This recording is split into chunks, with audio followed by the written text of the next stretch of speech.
మంచి మేధావులుగా మంచి శిక్షణ ఇస్తారని చెప్పేసి మంచి చదువు చెప్తారని చెప్పేసి ఎంతో విశ్వాసంతో మేము దాంట్లో జాయిన్ చేస్తే నేడు 13-14 రోజుల నుంచి పిల్లలందరూ కూడా ఎటువంటి బోధన లేకుండా పిల్లలు ఆ విధంగానే కేవలం తినకుండా ఉండడమే జరుగుతుంది.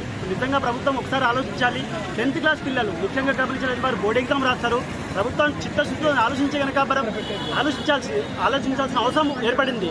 వీళ్ళ యొక్క న్యాయపరమైన సంబంధం ఏవైతే డిమాండ్స్ ఏవైతున్నాయో వాటిని ఖచ్చితంగా ప్రభుత్వం నెరవేర్చాల్సిన అవసరం ఉంది. ఎందుకంటే కేజీబీ లోపల కానీ భవిత సెంటర్ లోపల కానీ చేసేటువంటి ఏదైతే ఉపాధ్యాయులు ఎవరైతే ఉన్నారో వాళ్ళందరూ కూడా పండుగ కానీ పబ్బం కానీ సెలవు కానీ ఏది కూడా లేకుండా కూడా మా యొక్క పిల్లల్ని వాళ్ళ పిల్లలుగా భావించి వాళ్ళ విద్యాబోధన అనేది ఈ యొక్క స్కూల్ లోపల జరుగుతుంది. కాబట్టి ప్రభుత్వం ఇకనైనా స్పందించి నేడు వీళ్ళ యొక్క డిమాండ్లని ఖచ్చితంగా నెరవేర్చాల్సిన అవసరం ఉందని చెప్పేసి మేము పేరెంట్స్ తరఫు నుంచి విజ్ఞప్తి చేస్తున్నాము. సీఎం కేసీఆర్ గారికి విజ్ఞప్తి చేస్తున్నాము. ఒకవేళ కనుక మీరు స్పందించకపోతే కనుక మా పిల్లల యొక్క భవిష్యత్తు అంధకారంగా మారిపోతుంది.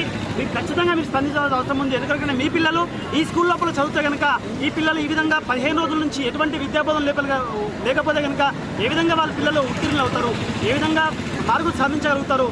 మీ పిల్లల్ని ఈ విధంగా చేస్తే ఒప్పుకుంటారా? మరి మేము పేరెంట్స్ తరఫు నుంచి మేమందరం కూడా యూనిటీగా పోట్లాడతాం. మేమందరం కూడా వీళ్ళందరూ సపోర్ట్గా ఉండి మీ యొక్క ప్రభుత్వానికి ఇంకా ఒత్తిడి తీసుకొచ్చే ప్రయత్నం చేస్తారు. కాబట్టి మీరందరూ కూడా తక్షణమే స్పందించి న్యాయపరమైన డిమాండ్లందరూ కూడా మీరు స్పందించి నెరవేర్చాలని చెప్పేసి సీఎం గారికి విజ్ఞప్తి చేస్తున్నారు.